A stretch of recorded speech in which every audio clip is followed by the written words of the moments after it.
এখন গিয়ে কই যাও কই যাও? আরে বেটা দেখ এমনি বা আয় তোর দেখাই যাচ্ছে কই যাচ্ছে এক বোতল তেল আছে আমার কাছে বেটা সৌদি আরবের যে বাদশা এর সাথে আমার ভালো সম্পর্ক আছে না আব্বার আগা আরে সরো হাই তো। তেল আনছি দেখছস হ্যাঁ। আয় আল্লাহ দেখ এই যে আরে আয় আমার সাথে আয় দেখ তেলটা খাইলা কিবা ভাই?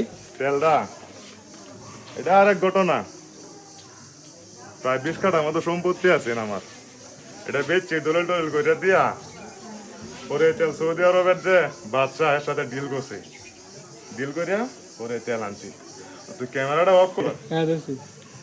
তুই ক্যামেরাটা অফ কর আর নাইলে মনে হয় এই তেল মনে দেখিয়া যে কেউ আইরবো আবার আমার তেল নিবো আমার গাড়ি লিয়ে বাড়ি পারতাম না অন্য কিন্তু গাড়ির থেকে তেলের দাম বেশি একটা